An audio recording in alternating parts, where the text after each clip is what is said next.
This podcast is brought to you by the School of Advanced Study, University of London. All of our podcasts are available from our website, www.sas.ac.uk.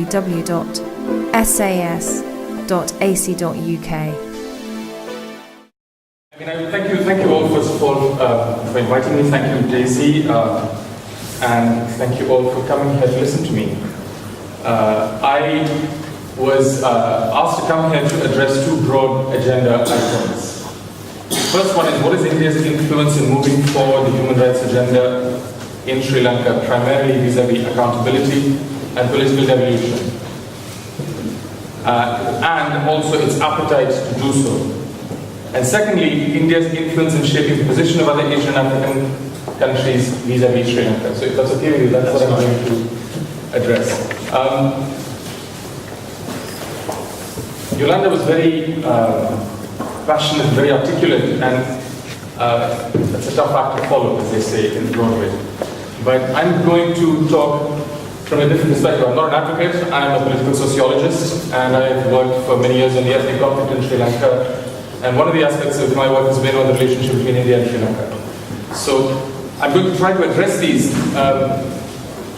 less from a position of advocacy, but more perhaps from a dry academic perspective, to try to give you my perspective and to the extent to which it can inform our debate.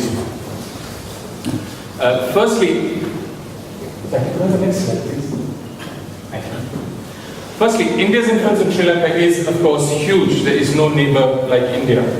For reasons of geography, history, culture, and economy, India is by far Sri Lanka's most important foreign relationship. India is 50 times the landmass of Sri Lanka, it's 25 times the population. It's clearly the dominant power in the region with rapid economic growth, military might, a relatively stable democratic political structure, and an important position of international stature.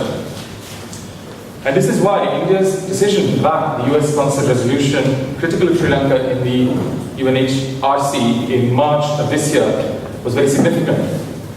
It was significant not just as a landmark moment that signified the low point in Indo-Sri Lankan relations in 2 decades, since the early 1990s, that is the end of the Premalasa era, but also because it had critical repercussions for Sri Lanka's international relations as a whole, given India's critical position.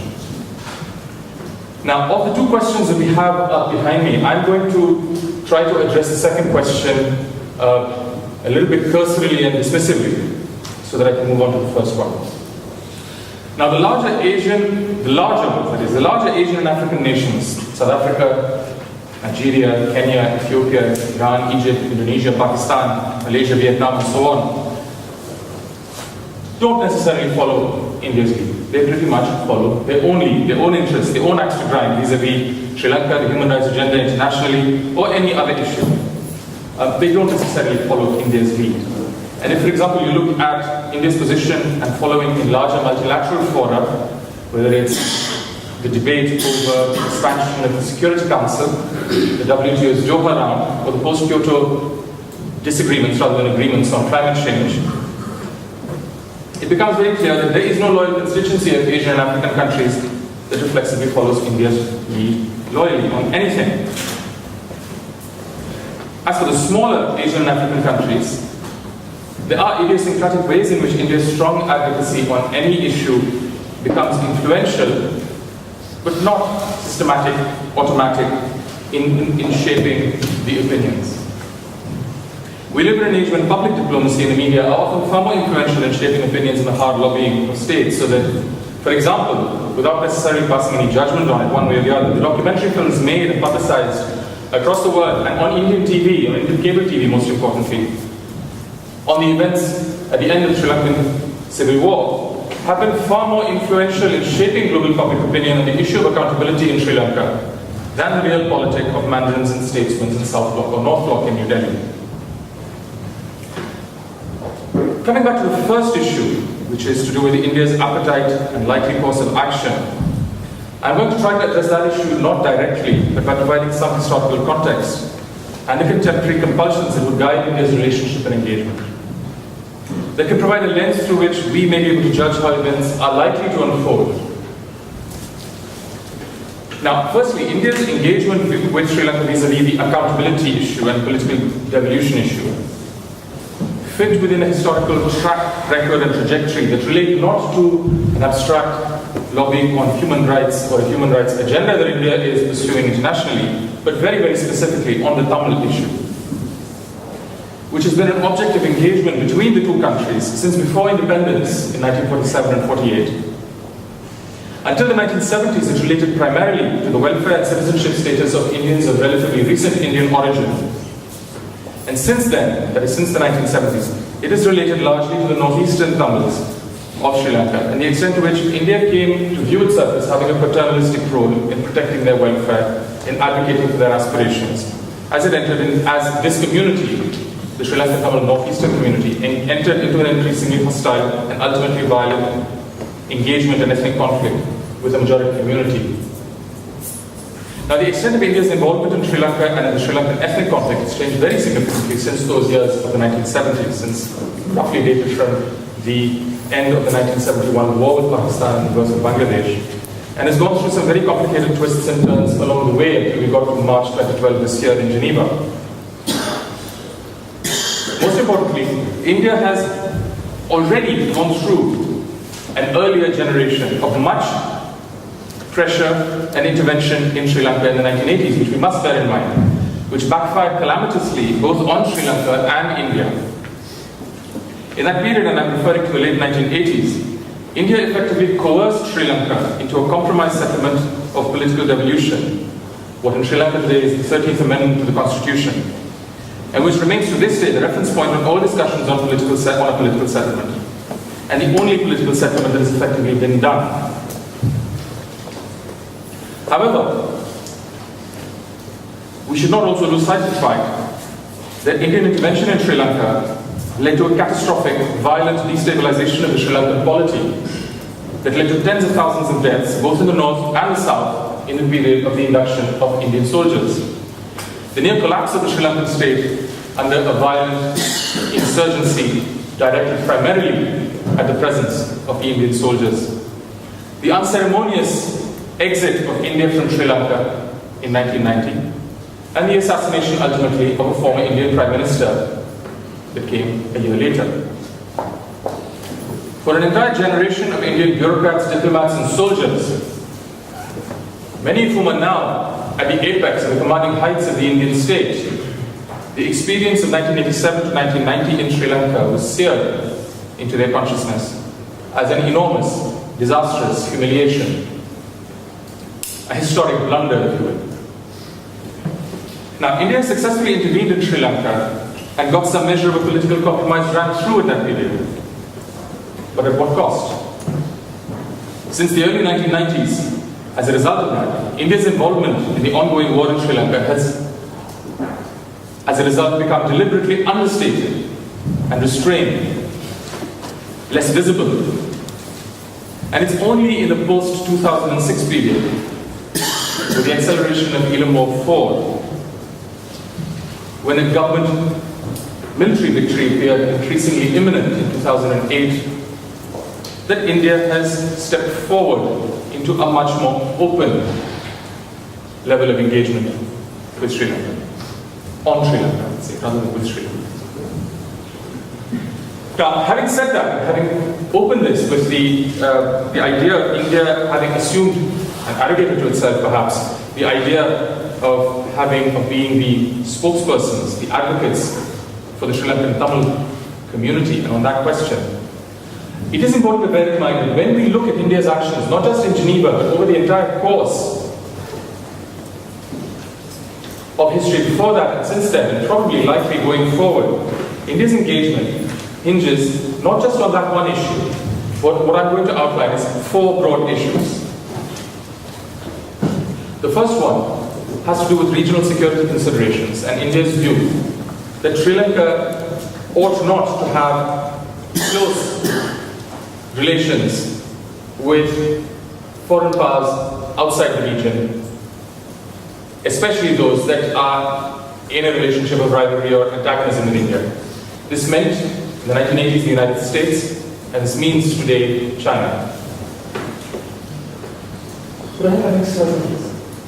And if you can take 3 or 4 times, we'll get to the end of it. The second one relates to domestic security concerns. That is India's own increasing concern with domestic non-state violence and what you might call terrorism, particularly relating to the metastasis of non-state violent militant groups, and also relating to the extent of violent instability that has existed within India itself for very long. The third one has to do with what I just talked about, the welfare and political aspirations of Sri Lankan Tamils. A lot of this has to do with the strong electoral compulsions that exist within India's 60 million Tamils compared to the far smaller 2.5 million Tamils in the northeast of Sri Lanka itself. But I would argue that the Tamil Nadu factor is, how should I put it? It represents the cutting edge, but it is not the only.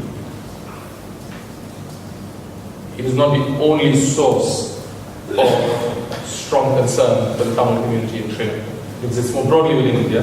It exists in a very pointed form, particularly in the Tamil community in India itself, particularly amongst the parties on the fringe of India's own Tamil nationalist movement, the Dravida movement.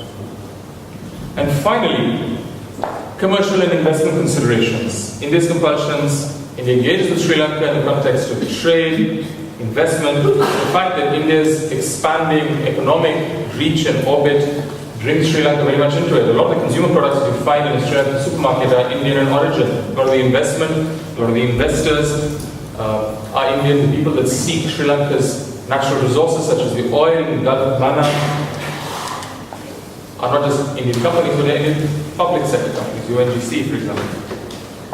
So I'm suggesting that you have to locate India's likely future course of action vis-a-vis the question that we're trying to address, pursuing human rights agenda in Sri Lanka, in terms of its often incoherent, mixed, muddled responses which are observed in terms of these 4 uncoordinated compulsions, each of which have their own dynamics, their own set of actors. In general,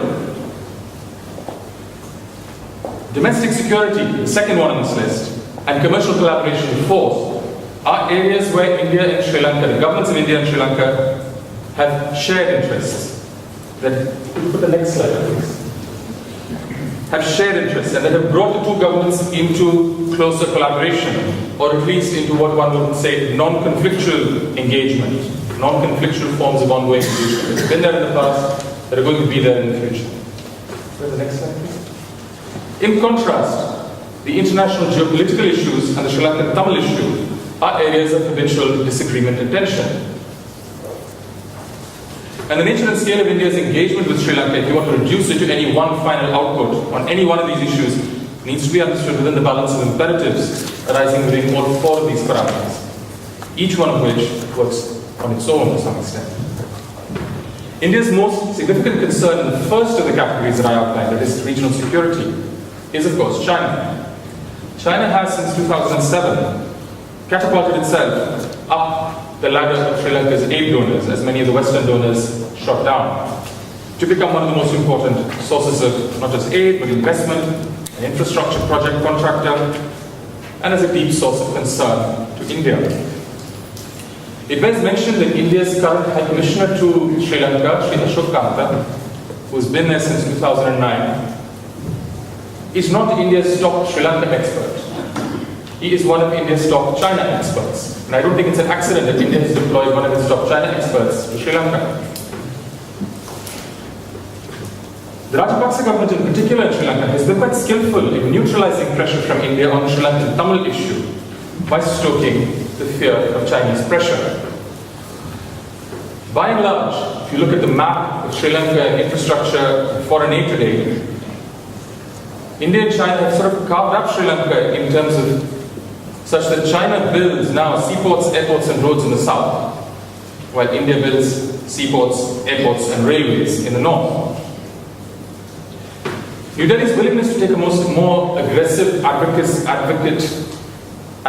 position vis-a-vis Sri Lanka is every day being balanced against India's geopolitical security concerns that Rajapaksa will tilt more towards China, and that a rival and potentially hostile power is bunkering into India's soft underbelly to encircle and strangle India with the so-called string of pearls that stretches from Burma down to Hambantota and up into Gwadar in Pakistan.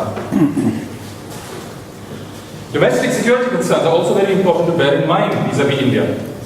In the early 1990s and quite recently, India and Sri Lanka had a shared security concern and cooperated a great deal in spreading, particularly the LTTE. India has a string of its own domestic armed insurgencies, and there have been a number of demonstrative terrorist attacks on Indian cities in the last decade that kept the spread of non-state militancy as a central preoccupation of the Indian government.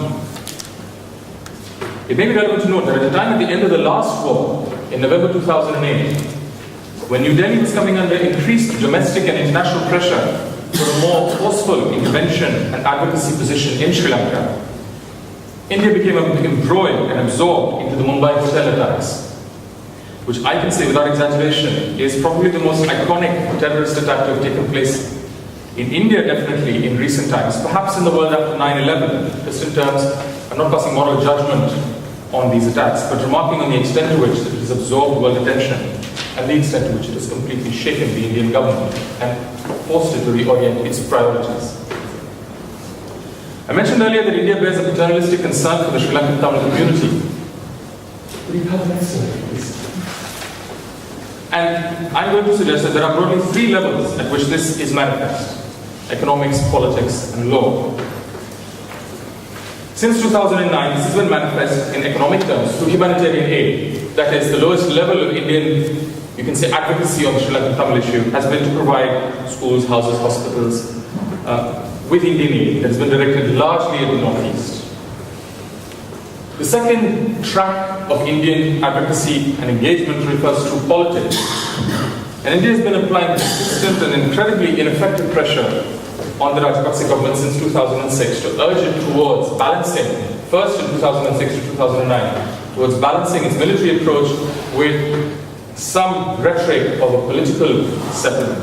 And since then, since the end of the war, an increasingly impatient advocacy for political devolution, full implementation of the 13th Amendment particularly, perhaps something even more. The final level of engagement is law and refers to the human rights issue, the war crimes issue, the accountability issue, reconciliation, broadly speaking. Now these three represent what I'm going to suggest as the universe of issues that relate to the Sri Lankan Tamil issue in Sri Lanka at present as far as New Delhi is concerned.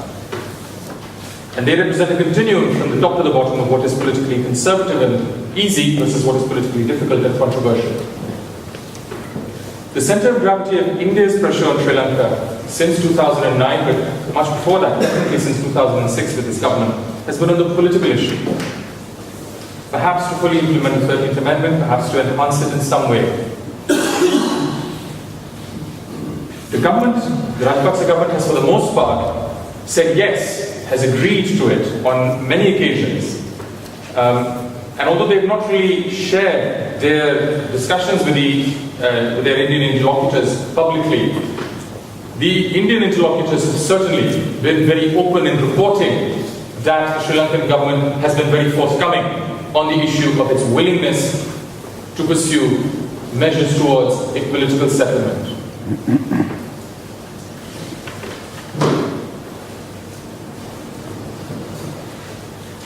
I'm going to close up by talking about two or three of the constraints.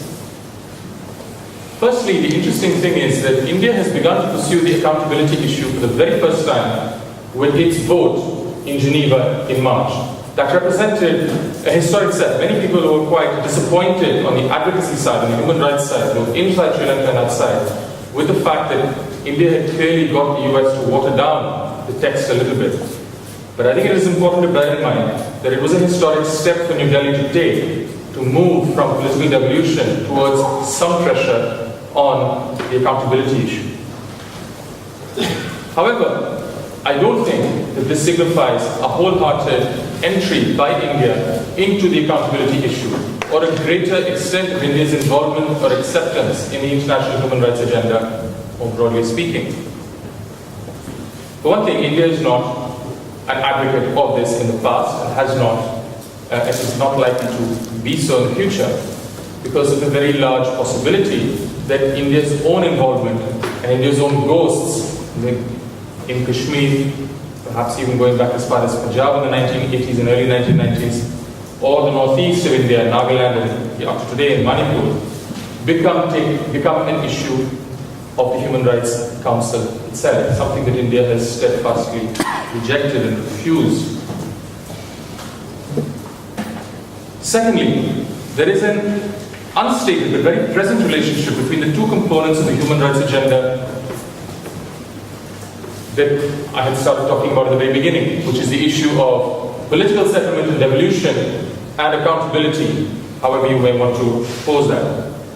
And India is very cognizant of this fact, but not only India. This is the logic under which a large number of international actors that are engaging with the accountability issue and had done so well before India are working with, and the agenda that a surprising number of domestic Sri Lankan Tamil and Sri Lankan non-Tamil political actors are also working with. That is, to put it very simply, that the accountability agenda is not a real agenda, that it is just a stick to beat the government with and to threaten them in order to get them to play ball with the devolution agenda.